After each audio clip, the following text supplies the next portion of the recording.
apologies for any of that. But I am David Felixson. I'm an assistant professor in teacher education. We want to first of all just thank everyone for being here.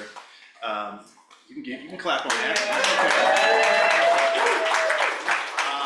I've been doubly tasked with being the host and the MC. So I don't know if this is a very poor Black History Month joke, okay, but I am double tasked and I'm up to it. So I want to welcome everyone to David Stovall's talk, Engineer Conflict, School Closings, Public Housing, Law Enforcement, and the Future of Black Life. Hopefully tonight will be an insightful night of not just ideas, but stories, and hopefully a little provocation as well. So I want to send a special warm welcome to all the students in the building. So all of our SOE students, former students, alum, and other respective students across campus. Thank you to, of course, faculty, leadership, and staff who are also in attendance. So thank you all. Wrap them up. Okay. And thank you all to everyone else who is dialing in digitally, right? So we are streaming right now. So just real briefly, want to just thank the sponsors for today's event. We have a couple sponsors, Rise for Racial Justice, Office of Public Safety. That was kind of a lukewarm, given the conversation, a lukewarm clap. I do want to shout out Lena Onishi for helping to coordinate Professor Stovall's. I came with my own little clicker, and there was a clicker already here. So when that happens and there's some water, I feel good. Okay, so thank you, Lena. Of course, thank you to our deans, right? So thank you, deans, for all that you do. We're going to talk a lot about this idea of violence, and I'm a believer that care, in a lot of ways, is a potential antidote, right, for violence. And when I walk into the School of Ed and I see our dean literally at the front door, right, ushering people in to make sure that they know where to go. So Colette, thank you, Child Mom, thank you for everyone for hopefully the care, right, that you take in doing the work that we do. All right, so David Stovall and I, we're a bit of a Luddite when it comes to social media, so I'm not sure if you all were mandated to come, but thank you for being here. I don't think this was promoted too much on social media. We are not on social media. I think Farima and her 10,000 followers helped to get some people to come here, so thank you, Farima, for that. All right.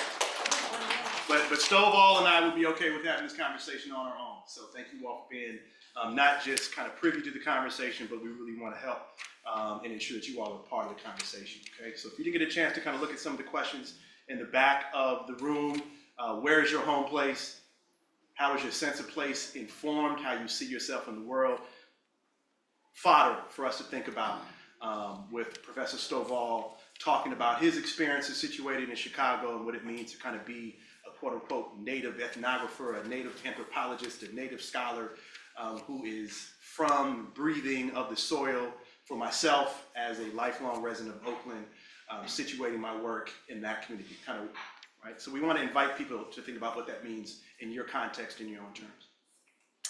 This event was supposed to be the kind of kickoff See Her event in September. So we had to postpone that. So thank you all to Stowe for coming out west.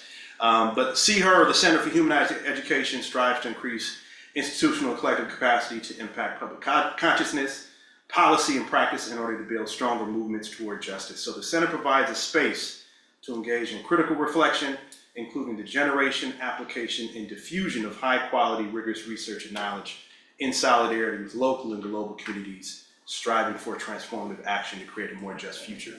So in this regard, this conversation is very, very just and very, very appropriate. So on to our conversation, just to kind of contextualize a little bit, we are gonna have a brief lecture from Professor Stovall, and then we'll have more of an intimate conversation where we'll kind of talk about not just what he's presenting on in his current iteration of work, but just some other broader ideas. I think you all came into this hopefully having read some of his work, and we'll make all this available. But these are just different kind of QR links. This is just a couple more articles for those of you that are interested in kind of better understanding the scope, right, and the arc of Professor Stovall's work. All right. So did folks actually use that map? Yeah. Okay, thank you.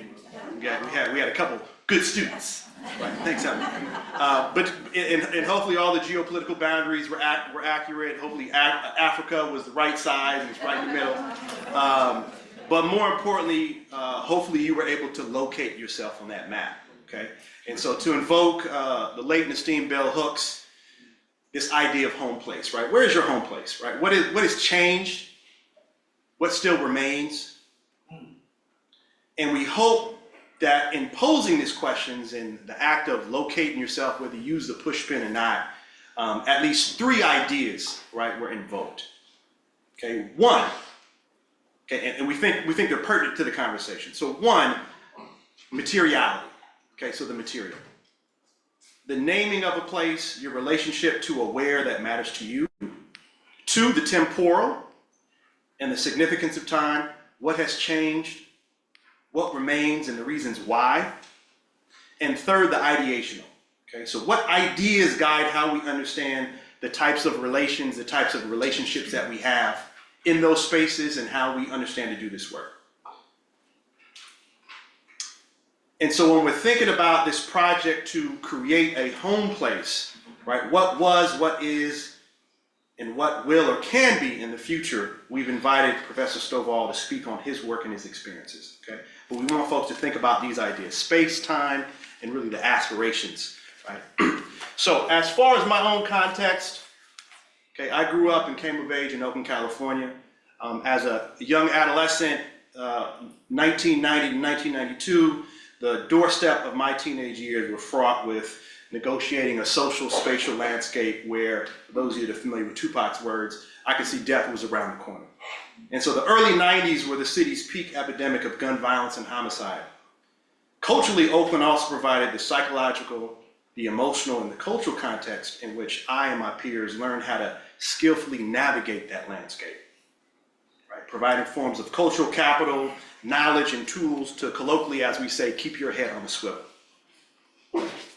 Bless you. So a decade later, after a brief stretch teaching and schooling in LA, I returned to Oakland as a classroom teacher in what would be the next largest peak in gun violence and homicide. And so for those of you that recall the early 2000s, right, 2006, it was also the peak hyphy movement. Okay, so a pivotal moment historically for our region's culture, artistry, music, dance, and overall youth expression and communication. Okay, but it was also one, right, kind of for those of you that are familiar with Oakland's landscape, that reflected, right, the bifurcated nature of race and class and the geographic realities, right, locally, what Ruth Gilmore would call the organized abandonment of certain parts of Oakland. Okay, and of course, which were happening ironically, right, the foothills of a larger metropolitan Silicon Valley region. And so returning back to 2006, and importantly, the broader context of this talk, I returned to teach as a social studies teacher at the East Oakland Community High School, right, or EOC as we called it. It was modeled in name and aspirational ethos from the local Black Panther Oakland Community School, right? Hopefully you all are familiar with that. And 3 years prior to that, I was a founding design team member of the school. And it was a part of a larger progressive reform within OUSD to create smaller, new autonomous schools, and importantly, an initiative that was really born on the backs of local grassroots organizing parents and community members. Okay. Less than a year after my arrival and a mere 3 years into the school, EOC was quote unquote portfolio managed, okay, an economic centric science of determining whether an asset meets the long-term financial goal and risk tolerance of an institution, okay? And so we were ordered to be shuttered by the district, okay, despite all of the many promising green shoots that our school was offering. Some of you are familiar with K. Wayne Yang's work. He's now a professor of ethnic studies and a dean at UC San Diego. He was the co-founder of the school, and he talks more about it for those of you that are interested in kind of learning about those politics. Okay, so in the mid-2000s, Oakland was arguably the epicenter of a youth-driven hyphy movement And as journalist and Oakland Sun, Pendarvis Harshaw has recently reminded us about this historic moment, hyphy kids got trauma. And as important as trauma is as a conceptual frame to understand and make sense of young people's realities in this moment of Oakland, right, and across different spatial or temporal locations, right, we need to always ask ourselves, trauma from what? Okay. Or reframed, what actually is the trauma? And so when we're thinking about this idea of source and origin, right, in my own work, I ask kind of a similar question, right, about violence. So what is violence? And oftentimes we have these taken for granted ideas, right, just because we may think we see it interpersonally. We're really trying to trouble, right, this idea of violence, okay? And furthermore, whose violence and by consequence, whose suffering matters in our society, okay? Whose stories are rendered visible or invisible, right? And in short, which people have a proof of life, okay? So Professor Stovall, his work and who he is in doing this work will hopefully help us to answer some of these questions tonight. Up and all right. I want to start here.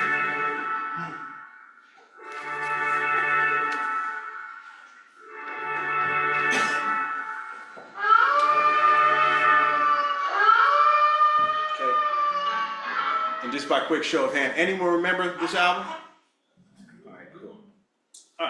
So I want to start here as I'm thinking about the context to my introduction with Professor David Stovall. And I don't know, and so this kind of canonical album from Dead Prez, Let's Get Free, came out 2001, probably 2002, 2003, really kind of blowing up. And I don't think Stovall remembers it, but there was a small conference in Oakland, and it was maybe about 50 folks, a small conference of radical, like the most revolutionary radical educators, right? Put them all in a box, right? Or so we thought. And you know, we were ready to burn down Babylon. And I saw a brother who had and for those of you that know Stovall, right, kind of his aesthetic, he just had on a graphic T-shirt, plain black graphic T-shirt, and I'm not going to say the words. We have some young people in attendance. There's going to be some cursing tonight, probably, so I apologize in advance. But I'll just say it was a middle finger, okay, and it said white supremacy, okay. And so I saw this brother and I saw his T-shirt. A couple folks in here know me, right, fairly well, right. And for those of you that know me fairly well, you know I'm not easily impressed. Just as a general rule, right? It's the Oakland in me, it's the Haitian father. I'm not impressed by a lot of folks. But I saw that shirt and I said, that's pretty cool. Right? Now, little did I know, right, that this brother was already a university professor, right? As young as he looked, or as I thought he was. Do you remember that? Okay. I was trying to remember where exactly he was downtown. I couldn't remember. Right? But I thought to myself, I was like, okay, that's cool. Right, and that's agreeable, right? And so this is kind of the context. And I also want to bring up Dead Prez, right? Anyone heard of this MC? He's also a philanthropist, entrepreneur. His name is Jay-Z. And so about this time in the early 2000s, Jay-Z was asked, right, about his favorite rappers, okay? And what did Jay-Z say? I want to rhyme like counts. That's what he said, Tyree. But who did he say some of his favorite rappers were? Dead Prez. Okay. And as I was thinking about Stovall and his work and the importance of his work, many of our favorite scholars, if you were to ask them who were some of your favorite people, they would say David Stovall. Right? And again, if you know, you know. Right? But if you don't know, hopefully tonight you will know a little bit better, okay? So, introductions, like any framing, is really important, okay? So just indulge me for a little bit. I asked a few of his colleagues how they would describe him, and I'll read a few, okay? Gemini. For those of you that are into astrology, maybe that means something, okay? Stovall is the homie in the academy, the one who reminds you where you came from and who you're responsible for, and what your responsibilities are beyond the institution. Okay, among my favorite collaborators, He is the closer on all projects. Everyone needs a closer on their team. Overall, just one of my favorite people. Off top, a scholar who is deeply and authentically community engaged. When a lot of people claim that title, but few do it like Stovall. A mentor, always hella generous to be on a committee, jump on a call, and generally show up for folks. A thought leader who is also just down to earth. When I first met David, he was already a professor. He spoke in a real way, an unapologetic Black thought, and that has never changed. I think of David's work as pushing us to think critically and then to rethink again. It's like those investigative stories that only circulate in the hood sometimes. Youngblood, John, as in joint. If you know Stowe, this makes sense. You know Chicago. He is hella committed to the work.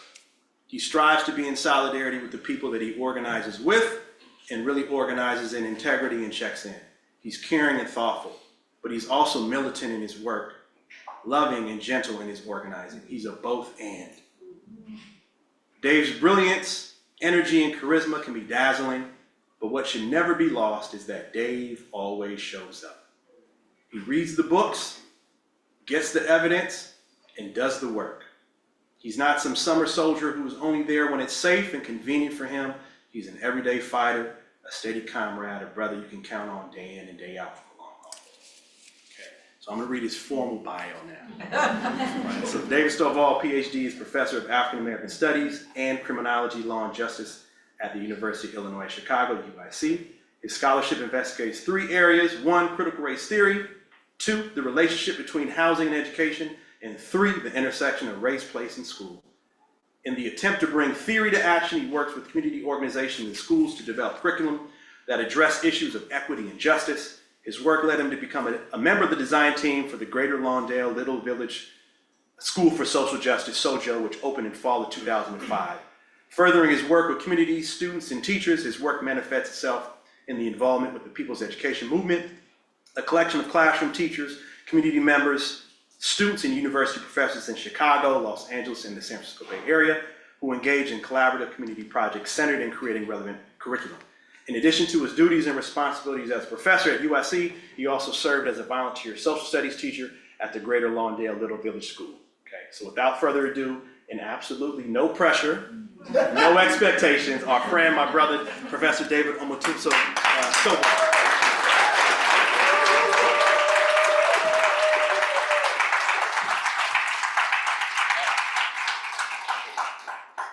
Well, thanks again, y'all.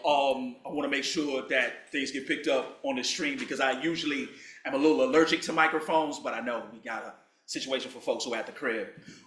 First, let me thank the Bay Area family, Brother Felixson, and all the folks who show up like you do in the Bay, right? And I always, when I go back to Chicago, I always say to folks like, man, one thing that the Bay puts you on to is how to be there for each other, right? I think about that. That's a real lesson that I learned. And I learned that observing MCs in the Bay, right? So when I saw like Drew Down at a Souls of Mischief show, I was like, wait, Drew Down and Souls. And then the Souls homies was like, man, that's the homie. I'm like, oh, like this is different, right? So you all provide a deep example for me.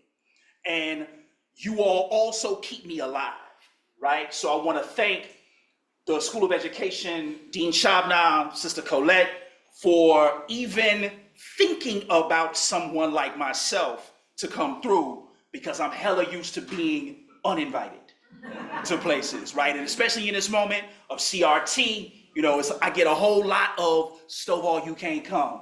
I.e., you know, but they give us the white supremacist language of, we've decided to go in a different direction, right?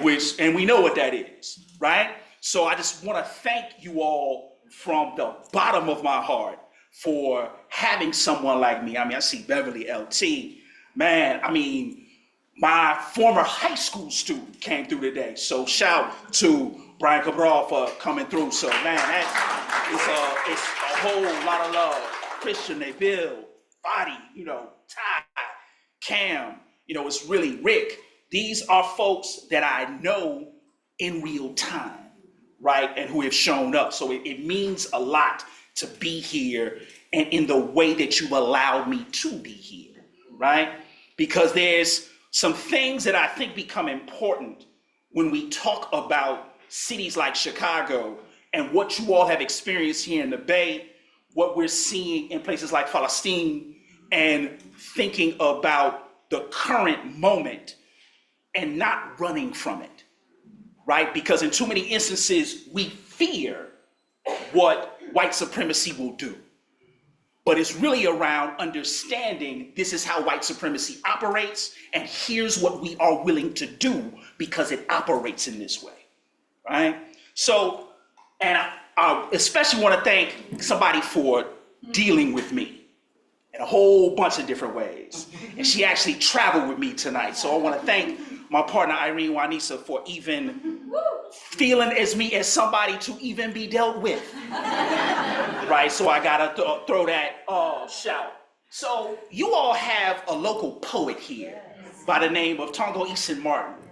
And he wrote this essay called like Normal Speed Bullets Changing a Normal Life. And when I read it, and folks in Chi got a lot of love for Tongo, so he actually has been on he's been on a podcast that's local to Chi. But when he came on, he talked about it and everybody's like, man, you need to read this cat. And he writes this meditation on San Francisco, right? Tongo, born and raised here, comes from two revolutionary parents, who has actually, as a mixed race person, now really has reflected on Blackness in a very particular way. And he's observed life here in the city, right? And he said, the more complex a capitalist empire gets, the more unclear who the spontaneous target is, and the less people want to hit something of the empire, just each other.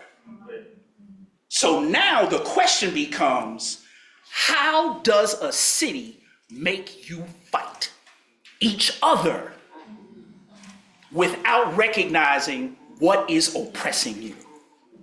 So now we gotta ask a very different question. I think Tongo actually puts us in this way. So how does a city, and what I ask my students all the time, how does a city make you fight? And now when you're in that fight, what do you do because you are fighting? And to Brother Felixson's point, I think it's an important way to understand violence, because violence is often the outcome of either frustration or not being able to see oneself in the person that you are fighting, right?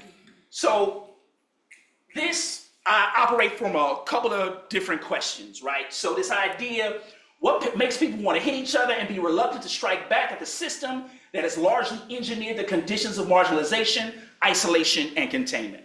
How do you understand something that makes you so violent to fight, but you can't see what the thing is actually making you fight?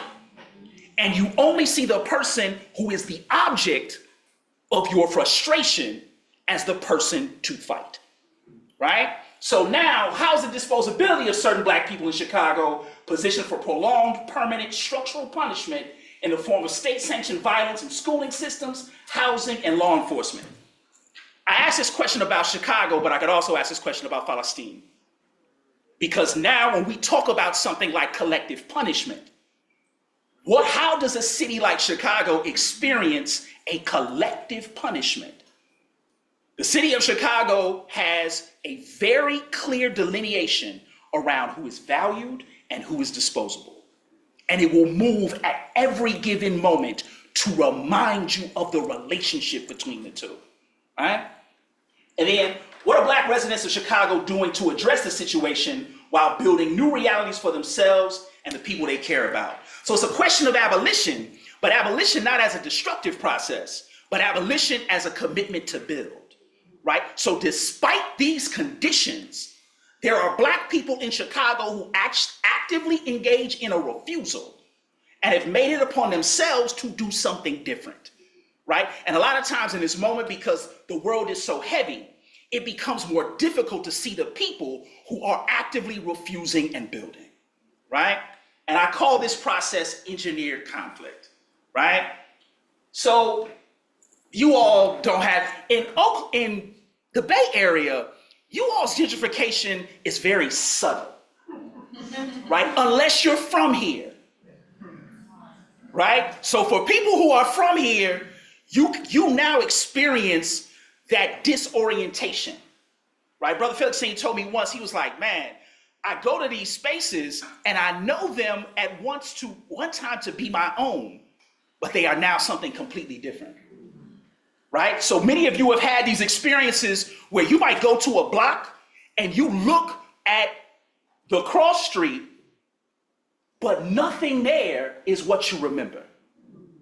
And in Chicago, we mark this, right? So you'll go through the city and you'll see the sign everywhere, building a new Chicago.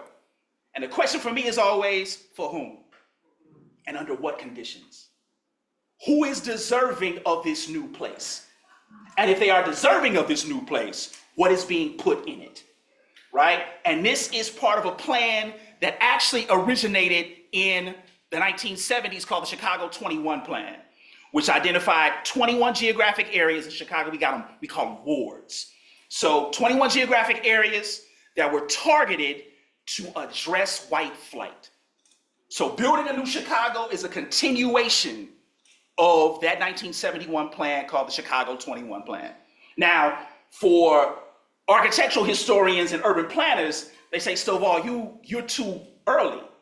You need to go back to 1909 with Burnham, who plotted the city in terms of setting it for a certain group of people, right? So this thing around who is valued and who is disposable is always a question we're asking in Chi, right?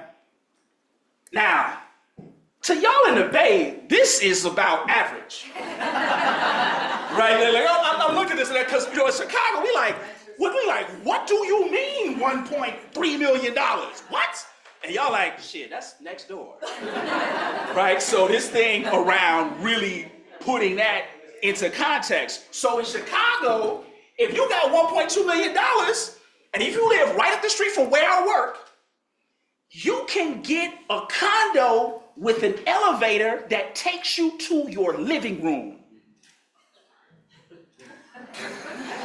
Y'all like, what? Think about it. You get on some of y'all, well, I used to watch Power, as whack as the writing was sometimes, but nevertheless, black folk writing, doing Power, right? So y'all probably seen Ghost get into the elevator, go up the elevator, and then walk into his house. This is what you can get right now in Chicago in certain neighborhoods. So this thing around how we actually start to understand disposability becomes important, because right next to these spaces are places that have been historically ignored for decades. But the idea is, what do I want to show to you as this new thing? Who am I marketing this thing to, right? You all got this thing in the Bay where now the new populace, no one is from here. Same thing in Chicago. The new gentry of people in Chicago are not from Chicago. I've made this point, I always like to make this point here in San Francisco in particular. Y'all got more registered dogs than you do young people, right? So you can literally go to the people in San Francisco who register pets, and there are more pets, actually exponentially more pets than there are young people in San Francisco. This is a childless city, right? So this thing around really understanding that in particular ways. And in Chicago, we've lost 300,000 Black people since 2000, right? So Eve Ewing always reminds me that the city of Chicago is de-blackening itself, right? So this notion of disposability becomes clear. Now, this number is not significant to you all. This is the number of recorded homicides in 2021. Now, this becomes important. Notice I am saying the number of recorded homicides, because there's always discrepancy with the coroner's office in terms of what is recognized as a homicide or gun death. So this is what folks recorded. And it becomes important because 85% of those 812 deaths happened in 6 zip codes. And in those 6 zip codes, all of them are either black, brown, or some mix. Right? There is no majority white zip code in Chicago that has experienced these particular homicides. Right? So it's important to put that in context. In a city that has lost 300,000 black folks since 2000. So now the question becomes, is there something fundamentally wrong with black people? Or is there something fundamentally wrong with the situation that they're in? And if we ask a structural question, then the layers we engage are completely different. Right? 150, another number that's not significant to you all. But in Chicago, we have closed 150 schools since 2004. Now, closure is a very layered term, because for folks in Oakland, for folks here in the city, you experience closure in a very different way. And in Chicago, charterization has actually put another contradiction into this. So schools that we think to be closed have actually been depopulated by charters. So you have one school, charter builds a school right next to it, and then it depopulates the current school. Now, think about that also with people leaving the city. So you got a school depopulation and you got a city depopulation. So now what does that leave you with? All right? So I actually use this thing called critical race space analysis. All that means is every place has a racial story. Right? So everything we look at has a racial story. Right? Nothing is absent of this racial story. Right? A lot of people like to pair it with a class analysis, but it's more than that, right? It is both and much more. So now if we think about everything having a racial story, what is the racial story of the places that have been depopulated? What is the racial story of the place where resources have been dedicated towards? Who is valuable? Who is disposable? On what terms? So now, critical race spatial analysis allows me to ask this particular question. So in Chicago, we have buildings that are so close to empty in terms of high schools. We have buildings where it will cost more to keep the lights on in the building to actually pay the faculty. Right? So we got schools, if you look up a school called Manly. Manly is a building for about 1,500 students. It barely has 150. John Marshall is a school for 3,000 students. It doesn't have 600. Right? There's a place called Chicago Vocational School where you all from the Bay and the Niners are playing Sunday. A cat from Chicago named Keena Turner used to play for, right? So right up the street from where I grew up. CVS was one of the largest schools ever built. At one time, CVS had 7,000 students. CVS right now has torn down a wing and it has less than 700. So now, what is that place? Who is that place for? And let's go further. I really appreciate being in community with you all because folks like Dr. Farima Pourcourt-Sheed, Dr. Patrick Kamayan, they ask these questions. And we have to give them credence.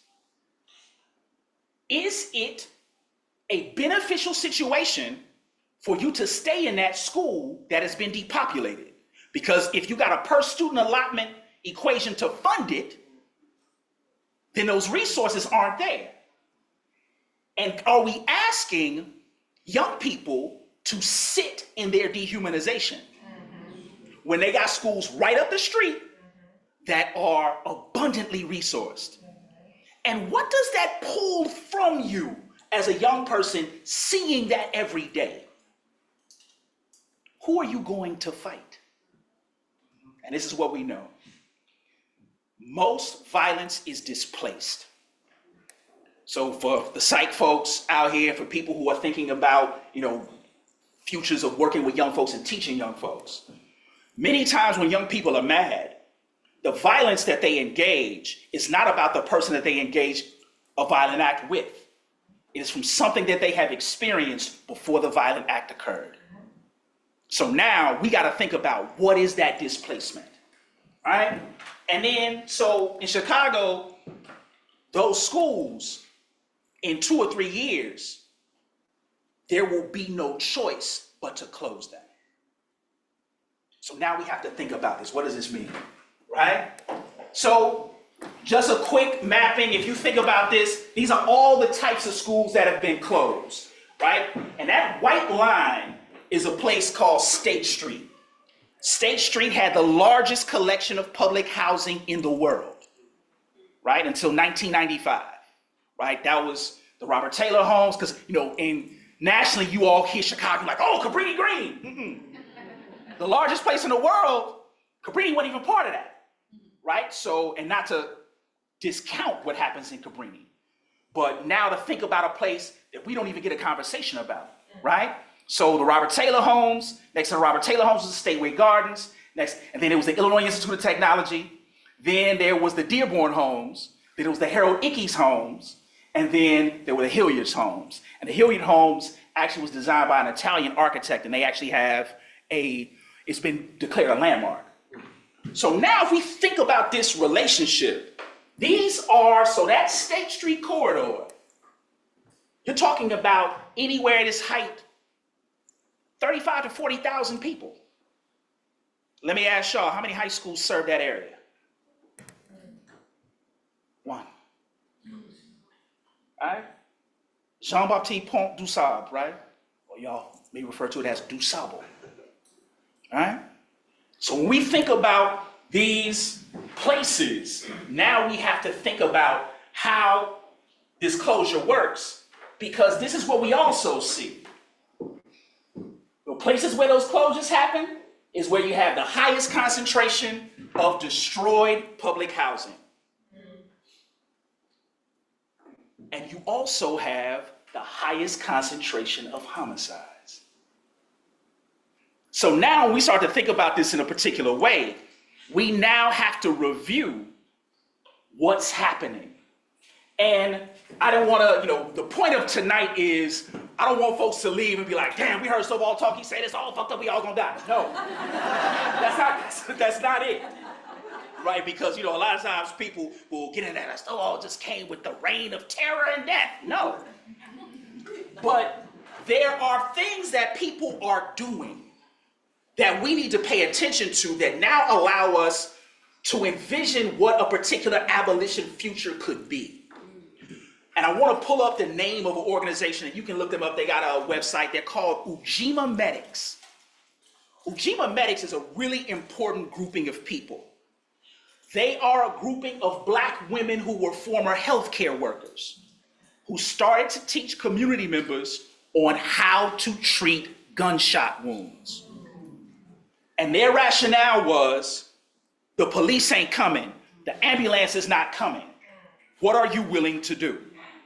So they have a whole workshop on how to stabilize people who have actually been shot. Right? Now, they took that further. They said, okay, now we look at this and say, in treating people, now what else do we need to pay attention to? And in paying attention to them treating folks, they said, we also got to think about community wellness. What actually makes us sick? And now how do we recognize those stressors, and what do we actively do to alleviate those, right? So they, like the Black Panther Party, engaged in a nutrition campaign. So asking folks, what are we eating? How can we shift? And then how can we do that economically? Because, coming to the Bay, y'all got organic everything, right? So now it's like, okay, how do you make life diet choices in a way that is affordable, right? And how do you do that in ways that are intentional, right? Another organization that you all can look up, they're called Equity and Transformation, and EAT for short. And in Equity and Transformation, they say there is no such thing as an underground economy. there are only economies. There's only the exchange of goods and services, the control of means of production. Now, there is a carcerality to certain economies, but they are no less economies. So what does it mean for folks who might be selling oils on the street or having, I don't know if y'all in the town, they might do this. I don't think San Francisco got into this too tough, but having what people refer to as living room restaurants, right? So what is it now, and what does it now mean to something you all kind of championed in understanding sex work as work? So what does it mean to actually engage folks who know this to be true, and how do you keep those folks safe? And then how do you start to engage in economies where people can start to share understandings on how to take care of each other? And for you all who have paid attention to this, and for people who have not, this group of folks looked at Stockton, California, right, in the living wage experiment. Now, in the living wage experiment in Stockton, there is something that is never discussed, and I think is deeply important if we're talking about an abolitionist future, a future where we refuse and also say, here is what is possible. So 500 families in Stockton, California get $1,000 a month for a year. We find two very interesting things. The first thing, 93% of those families they went to pay bills. The second thing, and this is the one that gets thrown out the way, 95% of those families went to go look for work. None of the families had contact with law enforcement. So if we're talking about things like decarceration, carceral states, we're talking about things that actually address crime and violence, look no further than having food to eat, a safe place to live, and the thing that we haven't paid attention to is a viable education. So now the question becomes, we have, in many cases, what we need, and we know what to do. The question is, to what extent will we do it? Or will we continue to be engaged in these conflicts that results in more death than it does the things we need? And I say this to you all as somebody who does not have all the answers around this, but somebody who is asking a very intentional question around what those Black fugitive futures tell us. Because you have made a decision to run, you are not running from white supremacy, but you are running to the victory condition because you have named it with the people that you're working with. So now again, shifting that up, right? It gets a little dangerous, right? You don't necessarily get invited to the piece and say, oh, what is this stuff all is talking about, right? But to say, now if we're serious, we have to be clear about what has worked and then how people continue to rationalize disposability, right? And abolition says you must interrupt that thing. And when we interrupt it, now we're clear. So thank y'all, and we'll get into a conversation and open it up, but thank y'all.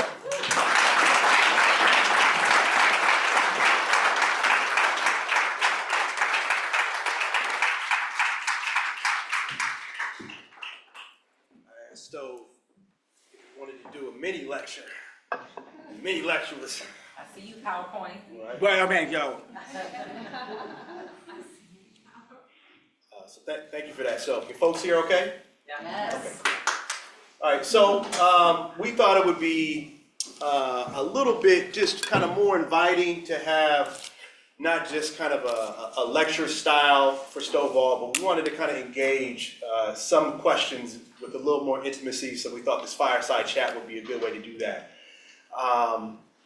Kind of similar to the questions that I provoked when we started, and kind of thinking about home place and thinking about this question of temporality. We've organized this largely thinking about questions of past, present, and future. Okay? We wanted to start here, and we thought this quote was a helpful kind of framing for the beginning of this fireside chat piece as we're thinking about, similar to what Catherine McKittridge argues, that a biography is also a geography. Right? So thinking about that relationship as we're thinking about some of the work of Stovall, kind of what he shared a little bit, and what it means to kind of do this work. And a fundamental part of that, of course, is who we are and where we come from. Okay, so I asked if it was okay if I could kind of bring this and share this with you all.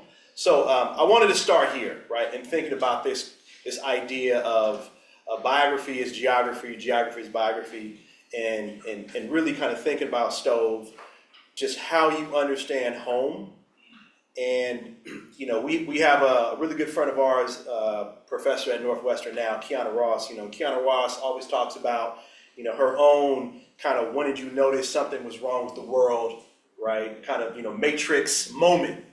And so the question is kind of twofold, right, for you kind of thinking about, you know, home, but also like what has contributed to your development as a person, as a community member, as a scholar.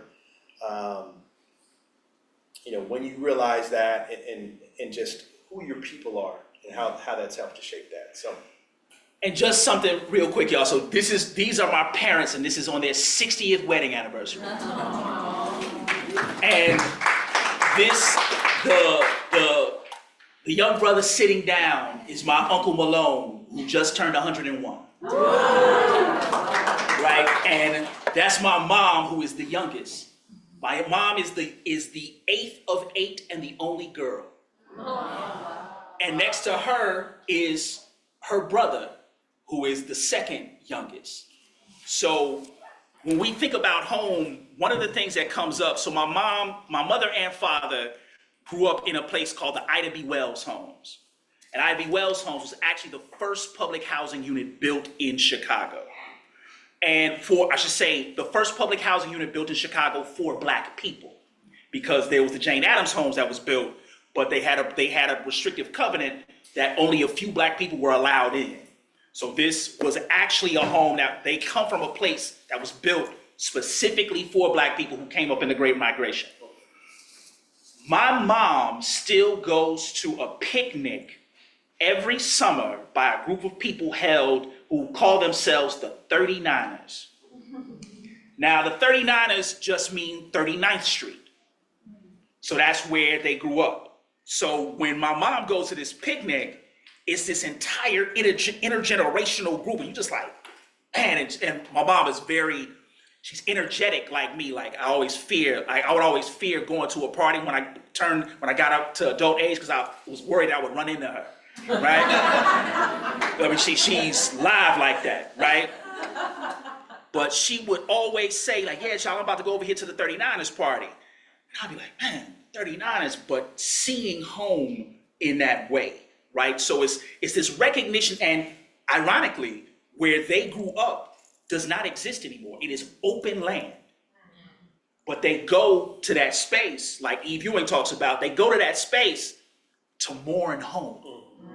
Right? So that I think about what it means to go back and see where you were from, nothing being there, but yet the energy that you share. So home for me is that space, not only where that energy is shared, but also a place where we recognize belonging, right? It's a recognition, like when people see you in those spaces, it allows us to think about not just what was there, but a commitment to those people, right? And I think that's for me, I always think about home and that commitment to the folks who come from that space.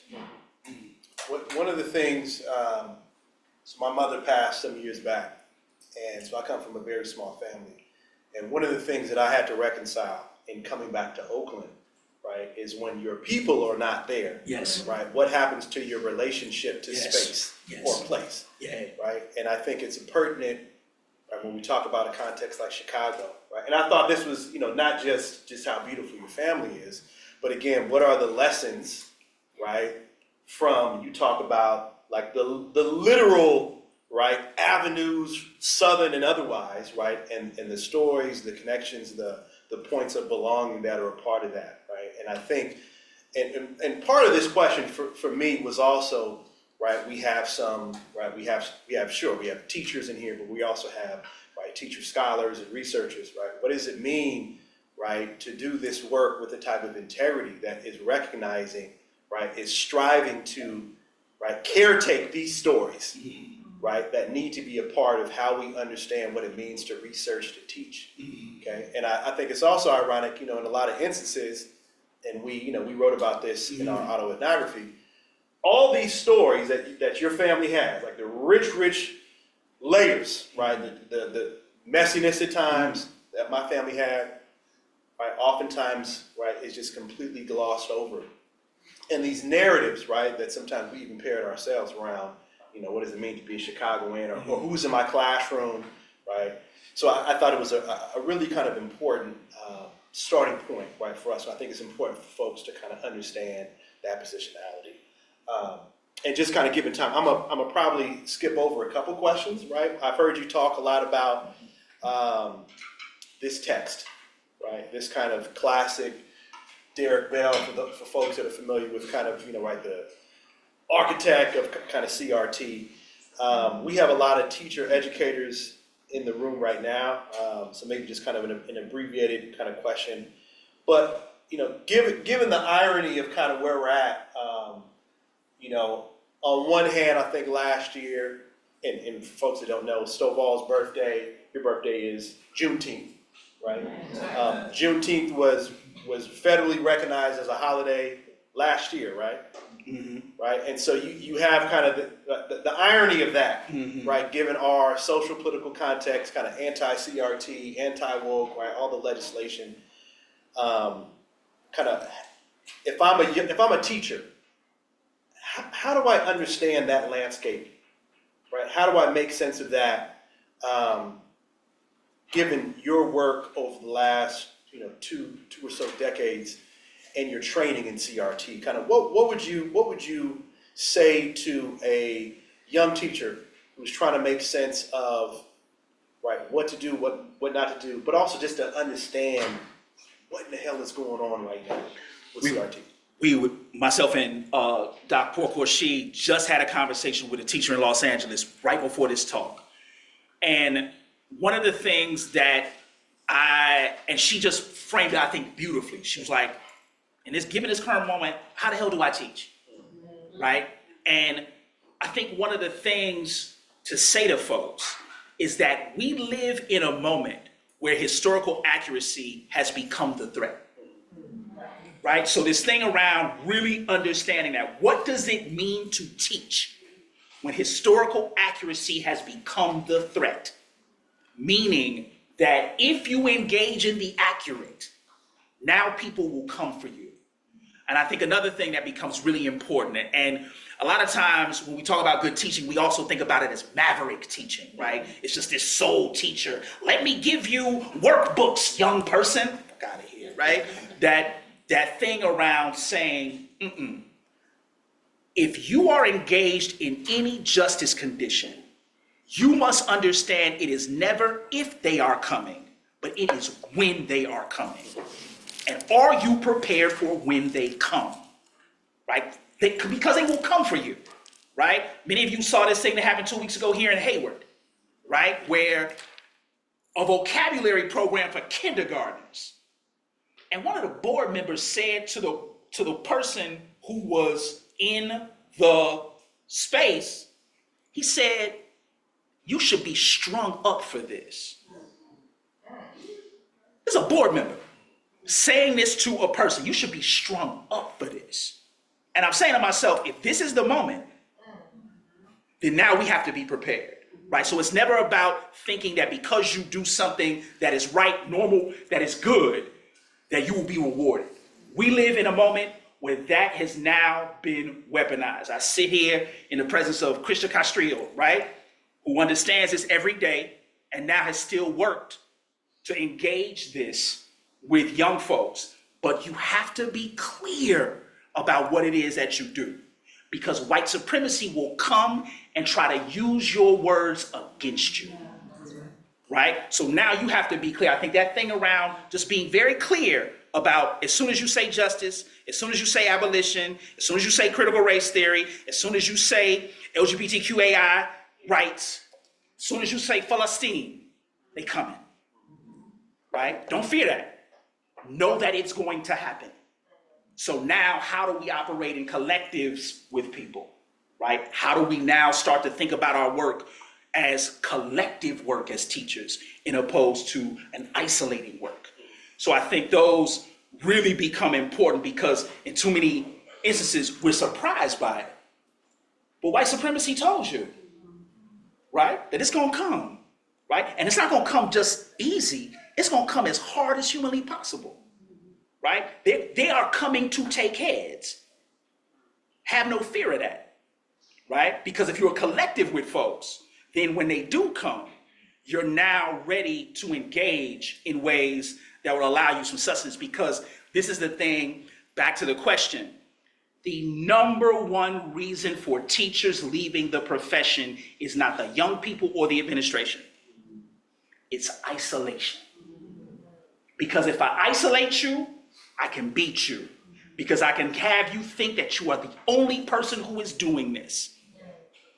Right? And then because I have you thinking that you're the only person who's doing it, now I get you in a way where you no longer see yourself or the possibility of what you're doing with young folks.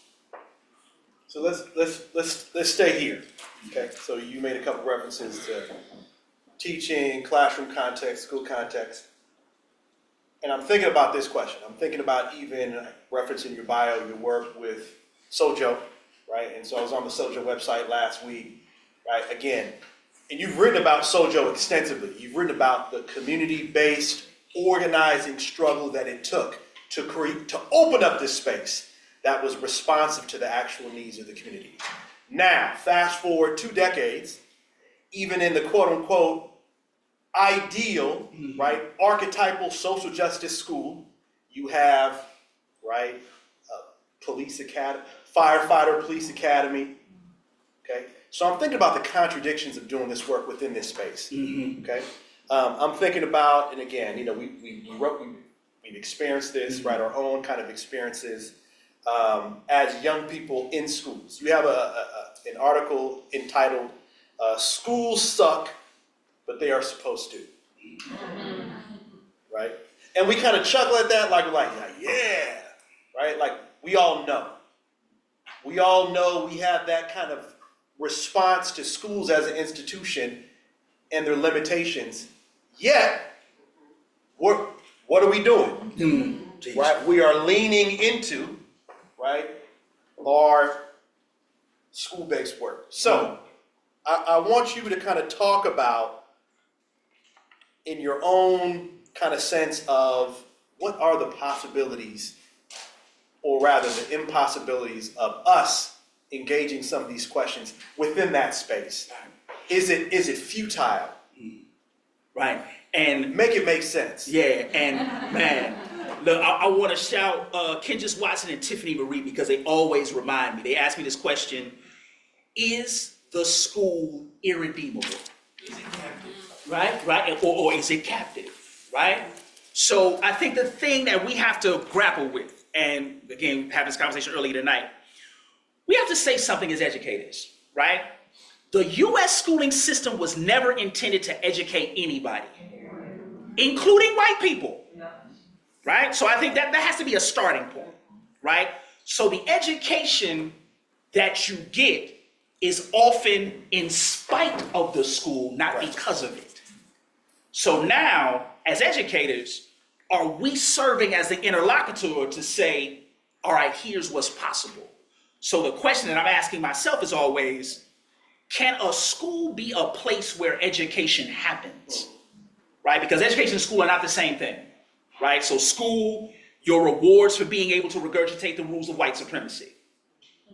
Education is saying there is something wrong with that, and here's how we engage in a process that now is reflective of learning that we can use to improve our conditions. So I think having that question, right? Because we're always in that contradiction. Right? We have those days, and some of you all who have been in classrooms know you had that days where it just did not work. Right? You just sit there like, ooh, shit. Look, you come in, you apologize to the young bloods the next day, like, shit, my fault, fam. Look, this is what was going on. Right? So this thing around being that honest about that and saying the school in and of itself is not necessarily the place where the things that we need happen. Now, we can make space to get closer to that, right? And I think we're always in that contradiction, right? And that type of learning, I think, is where we now start to entertain what is unacceptable, right? And what is possible. But know that the mechanism that you have entered is not meant to do right by you, right? And I think that has to be the operative point, right? I think we should train pre-service teachers in understanding that, right? I don't think that should be, because here's what usually happens. And the teacher educators, y'all all seen this, right? Folks get their first teaching job. They come back to y'all, what did you get me into? What is this? Right? And you like, oh damn, you ain't read page 39. You didn't know. Right? And then that's it, you ain't know? Right? I was trying to tell you, right? But I think that thing around really being that intentional. I think our training for teachers should be, what does it mean to engage fugitively in a system that you know will do the worst by the most marginalized? As the training mechanism, not until the crisis moment, because I think that's a lot of our stuff.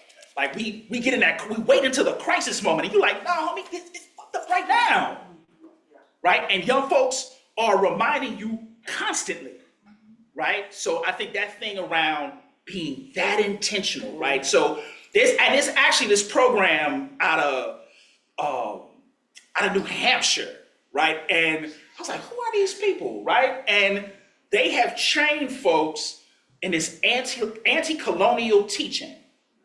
The program is called Spark. And it's always so wild to me because the majority of students are white. And I'm like, damn, like what? That has to be on our block, but it would look different on our blocks. But I think that thing around just being intentional about that, because we sell folks a fake bill of goods. Right. And I think as teacher educators, you all come to the moment where you ask yourself, can I do this anymore in good conscience? Right? Yeah, I think the clarity piece is really important, right? And I was listening to Patrick Camagnon podcast, actually with Tiffany Marie, and Patrick was talking about the pride that he took in his kind of developing consciousness at a sporting event to not stand for the anthem, right? And I'm reminded, have y'all seen Whitney Houston's rendition of the anthem? If you've never seen that, right, watch that. And right, and you watch that, right, and as someone who very similarly like Cam, right, who was very critical, right, of the flag and these kind of rituals, right, of all these kind of American grammars, you watch that and it's almost like, damn, right, I feel proud. and there's a way in which that a lot of us will take something that is ugly and make it beautiful. Right. And we have to pump the brakes on that. Right. Right? And when I think about the massive investments that so many of us have, right, to schools as an institution, as if that's the only space for us, right, to invest in, right? I appreciate that, and I think it's important that we really have that clarity, right? That is still ugly. Yeah, and I think that, young folks remind me all the time of, Stovall, you don't have enough trigger warnings in your classes. And I'm like, look, this whole class is a trigger warning. Right? And I start off class with, many of you all will find the material reviewed in this class as disturbing. You should. Now, the question becomes, knowing what you know, What are we willing to do? And now there has to be a second part to that. So now we need to model, we need to scale up, we need to think about how do you do that in real ways. And what it really gets us back to a contradiction is now we got to bring folks who are in classrooms in our spaces to show folks how to navigate that. Right? I mean, like this type of intentionality, you are literally talking about training a cadre to engage in a long-term battle. Right. But that's a particular type of political clarity that I think is oftentimes missing within these spaces. Right? And definitely missing within teacher education as a field. Right. I want to bring us to present. Okay. To talk a little bit more about your current work, this current book project, Engineering Conflict. And so as I was thinking about kind of how to engage and think about this question, right, and many of these themes you kind of speak to, folks that are familiar with Chirac, those of you that are familiar with blind spotting, which is a narrative on Oakland. And I've never seen the movie, right? And I have absolutely no intention, no desire, right, to see the movie or the show. They actually were shooting the series. It became like a Netflix series. They were shooting it on my daughter and son's daycare block in West Oakland, right off of Mandela. And it was like, who the fuck are y'all? So I want to talk about violence a little bit more, and I want us to kind of talk a little bit about the narratives that are connected to violence. Okay, the narratives that are connected to how we think about cities like Chicago, cities like Oakland. Okay, and I think Mariam Kaba and Project Me has done a really good job of kind of complicating, right, even just that idea of Chirac. And I think this is available online for folks for free. In this present project, kind of Engineer Conflict, can you speak to what do you want folks to understand about violence, right? I think you speak a little bit about kind of what you're claiming about violence in the kind of lecture. But what do we need to understand, and what does your conversation, right, open up, right, specifically around, maybe these tropes that many of us have around urban schools, urban neighborhoods, urban crime. And if I'm an educator, if I'm a teacher, how does your work translate, right? How should I be hearing and understanding, and what is the salience and relevance for me, right, in practical ways, right? So maybe kind of twofold. What do you want folks to understand about violence, and how should, if I'm a teacher, how does that translate, or how should it translate in my work practically? I think two things. One, what I'm trying to communicate is violence occurs in a context, and we are very reluctant to name the context. And when we're reluctant to name the context, now that process continues to flow, and we are very reluctant to interrupt it, right? So if we know that if you live in a hyper-segregated city, you have been displaced into a community that does not know you, there's a greater chance for conflict to occur.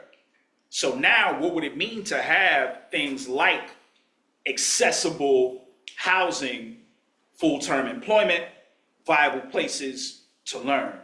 So now this thing around, and the second part is an affirmation. When people are looking at violence and say that there's another context, that's not a figment of your imagination. That is a real thing. That violence is coming from someplace. And I guess a third piece, none of your students or their families are naturally prone to violence. It is reflective of a condition that has now been waged in those spaces. Now for teachers, because when you're in classrooms, and I've lost students, we have to understand the tragedy of death, but also understanding that there is a lesson into understanding the context in which you teach. That you are not anyone's savior, but you must be clear about how you engage folks, right? And what you say, and assumptions are as deadly as the violence that many of your young folks experience, right? So if you're assuming things about young people, if you're assuming things on their heads or on their bodies, now you have also engaged in violence. And I think another thing to say is that people are not taking this line down, right? So you have organizations in the city who are saying, look, we know this to be real. Now here's what we're doing, right? And Equity and Transformation, Ujima Medics, and another organization called Let Us Breathe, and a host of other organizations are doing work to say, look, there's possibility here, but we have to engage it. So I think those things, and really being clear that it's hard to do, and we're dealing with a very layered reality, right? It is never just one thing. We are not talking about a linear relationship. We're always talking about how these things converge on each other and make it harder to see because we're in the midst of that convergence, right? It's harder to see when you are experiencing all those layers because now you got to decipher those things and say, okay, what is that connected to? Yeah.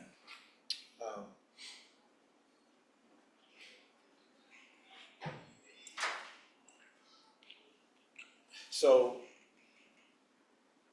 kind of digging in a little bit to talk about violence. Patrick Kamagnani, you have a piece talking about this idea of humanizing violence. Right? And so, as a person who had studied violence, right, and as a person who has experienced gun violence and different forms of violence in my own context personally and with the young people I work with in Oakland, it's always, right, there's all this nuance and gray. And didn't mention this, Stovall and I, we had a situation, I don't know if you remember this. Yeah. Me, Stovall, my brother's friend is selling has a new store. Let's go get some denims, early 2000s or something. And we go, this is the only time I've been in a car accident, right? And I'm driving down a little foothill or something. This guy comes out of a parking lot, or parking space, kind of scrapes me, my immediate reaction, my Oakland trauma and my reflex, I jump out, what are you doing? Younger Latino brother couldn't speak hardly any English. He's scared, doesn't know what's gonna happen. He calls his people, right? His people come, they come, one of them has a strap, right? So the most casual of situations, right? And we're trying to figure it out, which we eventually do, right? But again, how the razor thinness when we talk about, right, I don't want to say it's conditioning, but when we talk about all the many forms of displacement that I think you're trying to signal. So I'm thinking about Fanon. I'm thinking about, right, 1951, we charge genocide, right? Petitioning to the United Nations. I'm thinking about the Kearney Report, 1968. And I'm thinking about this idea of a humanizing violence and the contradictions of that. Being clear that white supremacist violence against black people, folks of African descent in the United States, predates the formation of the United States itself. Yep. So let's be clear on that. Is there a function? Is there a performance of violence as a tool of liberation for oppressed people? And I think, and I get chided for this, I want to actively say yes, for this reason. Now, me and Brother Felixine, what he didn't mention about that moment, we hopped in the car with this dude, right? And my instincts just clicked. Get in the car, snatch him, get him. Like, we're literally, this thing is running through my head. I see the homie with the tool. Oh, let me translate. The person with the weapon, right? And I'm saying to myself, this could go a very different direction. Right. And ironically, the person who was one of the people to navigate it was a young black person, right? Who was hanging out with the Latino brothers, right? He navigated it, right? So he kind of calmed it down. So now, when we talk about violence, right, and Zeus Leonardo does this thing where he kind of goes off into this really interesting space where he talks about, can you be violently anti-violent? Now, again, kind of play on words, but I think the important piece is there becomes a moment of refusal that you have to take into account. We cannot ask young people to suffer in their dehumanization, right? And if they respond in a particular way, it's not about criminalizing that, but it's about understanding that, right? And it's not about,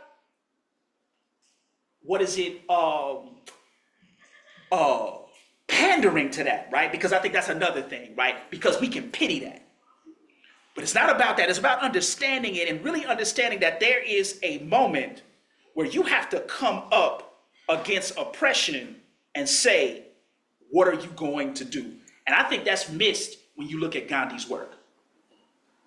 Gandhi went to the British government and said, look, what more can you do? And they kept smashing on them. And that's what actually attracted King, right? But then it was also this idea of armed struggle. I don't think we study armed struggle enough, right? So when you look at Mozambique, you look at Guinea-Bissau, you look at early anti-apartheid struggles in South Africa, one of the things that people said was, there is nothing, the oppressor has left us with nothing. Our responses is one that will say to the world, we are acting in refusal, right? And I think we have to engage that. It's tough, right? Because we're not talking about the growth of violent acts. But what we are talking about is understanding as whether or not you are in the point where nothing else is left. Right? That's the toughest thing. That's the toughest thing to grapple with, because when you're in that moment, now you have made a determination, right? And that determination can go in all these different directions. So it becomes that important. It becomes that much more important to understand it. And then when we see folks organizing, I think about that as a humanization of the violence that we are experiencing, right? So now it's people saying, look, this is what they will do to you. Now, how do you do something different, right? I think that's a hard piece, because you are up against a contradiction, and the contradiction can very quickly be fatal. I think we definitely need to study those movements, and I'm trying to think about how does that translate if I'm a classroom teacher also, right? Yeah. And I think if I'm a classroom teacher, and I really appreciate Jarvis Gibbons' recent work, really lifting up, right, Carter G. Woodson's work, right? Carter G. Woodson talks a lot about the violence of representation, right, and the importance of really having a departure from these white supremacist, epistemic. Right. So I think if I'm a classroom teacher, right, we have to study that, but we also need to kind of study the work of, right, radical educators that are trying to think about violence, right, within an educational context as well. Look, something real quick. My good friend of mine, Jahari Jabir, who's on faculty with me in Black Studies at UIC, he talked about his 4th grade class. This blew me away. Now think about this, y'all. Think about if y'all in a class and y'all do a reenactment of Nat Turner's Rebellion. Look, so the first question he got was, who want to be Nat Turner? Right? And everybody like, oh, yeah. Right? But this thing around, like, and think about that, right? Because I'm thinking about like going to out here in Marin County, right? Say, get a group of young ones and say, look, we're about to do a reenactment of John Brown's rebellion at Harper's Ferry. who want to be John Brown? Right? Because it's the thing around flipping this on people. And, you know, all the parents going to come, oh my God, what is happening here? You know how I go. But the thing is, when you read John Brown, he has some important things to say about human bondage, right? And I would pair John Brown with the work of another white dude named Thaddeus Stevens. We don't talk about him enough. Thaddeus Stevens said, look, when you have actually created a convenience clause in the Constitution to deny black people the right to vote in perpetuity, now the people who will correct this are greater people than ourselves, right? So this thing around really being intentional about that in terms of now, what are we doing? Because again, you know, folks will always, you know, you could be justice minded and got every historical figure in your mental about teaching, and you can still suck. Right? Just because you got Harriet Tubman on your wall does not make you a dope teacher. Like, let's quit playing, right? And then you say, well, my whole classroom is social justice. No, it's not. But this thing around really being clear about that, because I think political clarity pushes us to say, why am I doing this? And am I able to explain this to an adversarial person? Right? Not to cajole them, but I'm explaining it to an adversarial person because I am getting clarity on myself. Right? I mean, I think that when we engage that, I think we have to really think about it. This allows us to deepen our work, right? In terms of thinking about it differently. So we're gonna see who's gonna create the John Brown Thaddeus Stevens unit next time we have you out here. So last question. We're running up on time, so I'm gonna fold a couple questions. This will kind of end with this as we're thinking about this question of the future. So are we ready for school abolition? That was written 6 years ago, right? So since then, right, upsurge and folks kind of thinking about abolition, using that term loosely in a lot of instances within schools, education, and outside.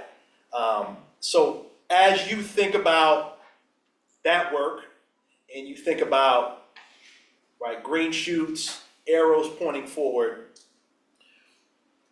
it's like, what are you hopeful? What's inspiring you right now? Kind of where are your freedom dreams as you think about that work? As you think about these ideas of school abolition, right? Point to us. Where are you looking, and right? Are there some areas that we can also be looking towards? Yeah, and I think these are the questions of hope that I think we have to make material, right?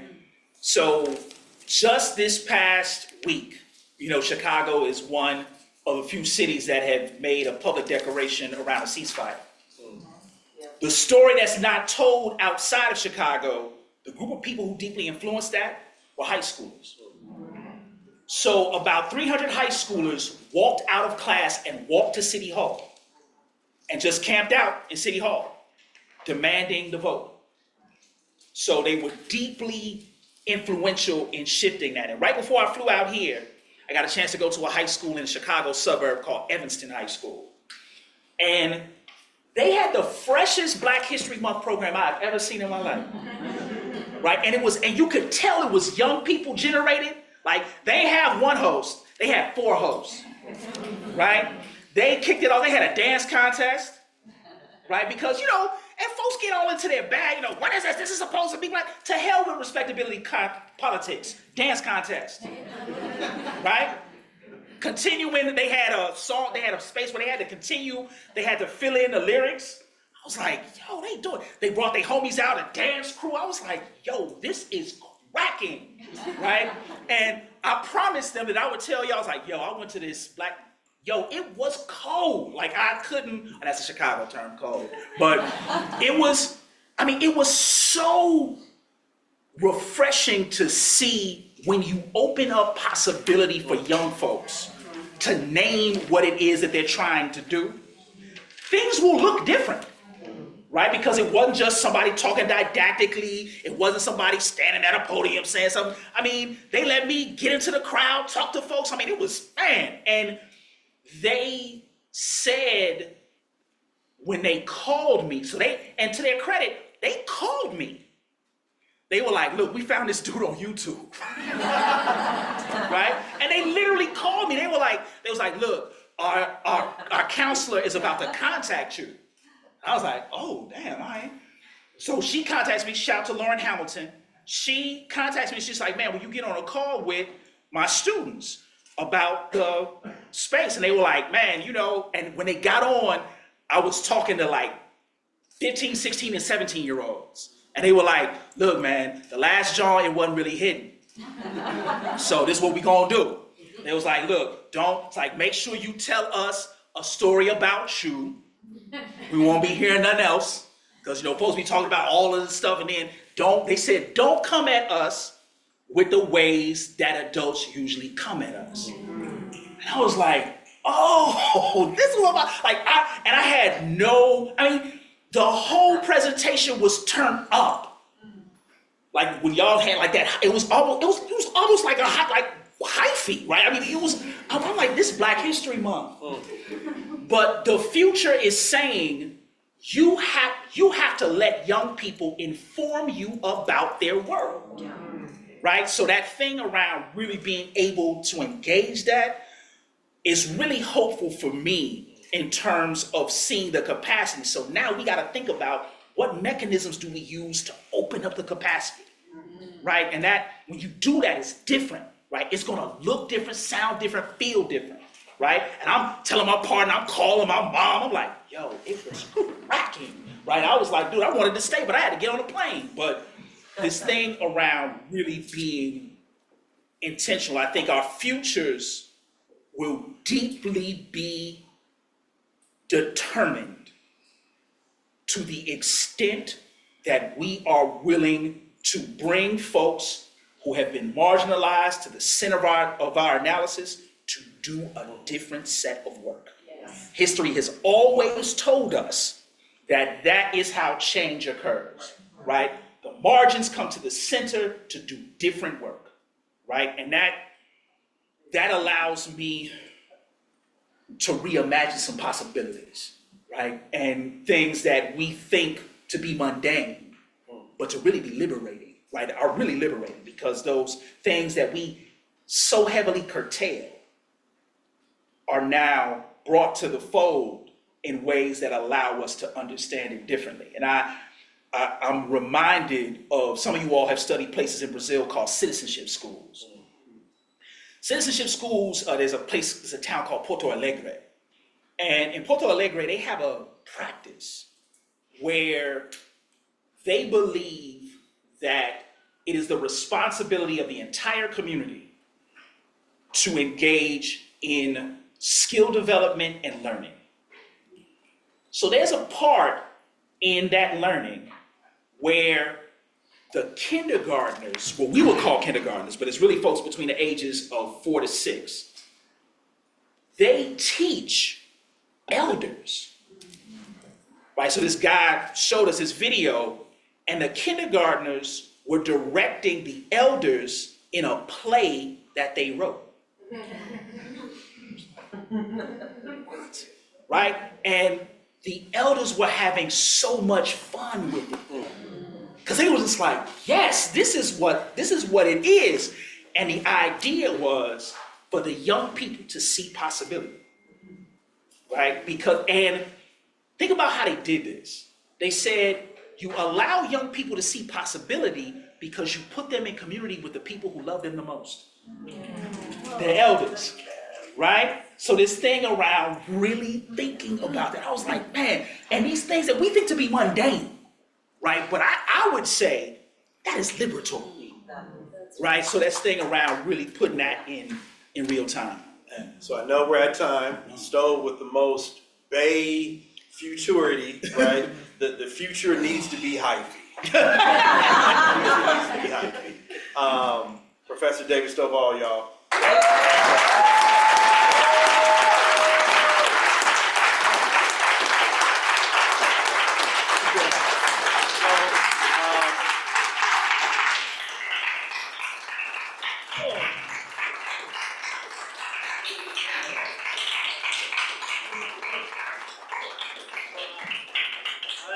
some folks probably have to leave. It's all good. We're a little bit past 7:30, but I think for those of us that want to maybe continue to ask questions that were perhaps provoked by Stovall's talk or questions, we could definitely spend maybe a little bit of time just Q&A. Do we have another mic or no? So before we get out of here, for those folks that are staying, any kind of reactions or questions for Professor David Stovall?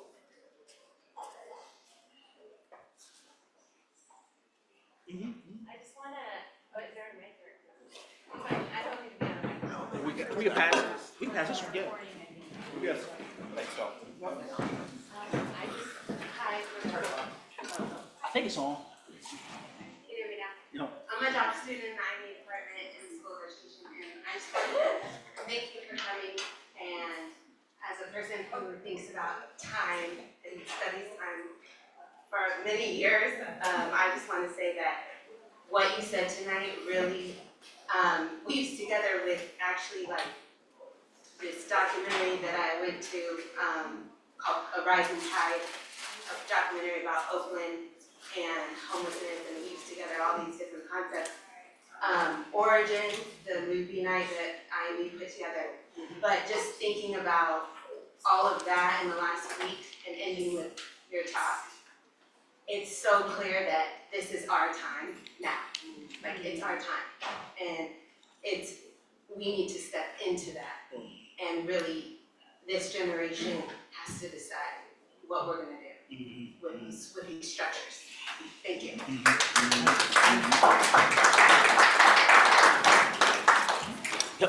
Oh, don't you want to respond? Oh, yeah, sure. And thank you for that, because I mean, I think when we talk about this, we have to be clear that this, our elders always say there's no time like the present. But I think the thing that they're reminding us is that, and it's back to Fanon, but man, I mean, the words ring so clear, right? Every generation must find their purpose, right? They will either pursue it or betray it, right? And I think that's, when you think about it in that way, right? How close are we in the pursuit, or are we even closer to the betrayal, right? And I think when you get into that, now you think about this moment, raising the consciousness of folks, right? Even though it appears to be deeply disparaging. But the one thing I'm thankful about this moment is that I'm very clear who is on what side. Right? Now, I think this moment has laid it down. Right? We know who they are. Right? And that's a gift. Right? The gift now allows you to pursue things differently. But that moment, I think we're in that space. We have to embrace that. Right? It's not something theoric, but it's right up on us. Thank you for that. Cam has texted me about 5 million times around getting a photo. So before we disperse, some folks have already dispersed. We could continue the conversation afterwards, but if folks don't mind, maybe could we all come up here and maybe take a photo with Professor Stovall, and then we could continue the conversation or questions outside.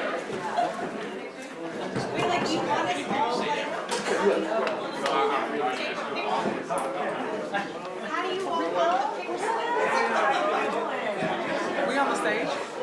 Yeah, maybe in front of the stage. Pleasure to meet you. I'm Shana. I've lived here for 25 years. I've raised my children.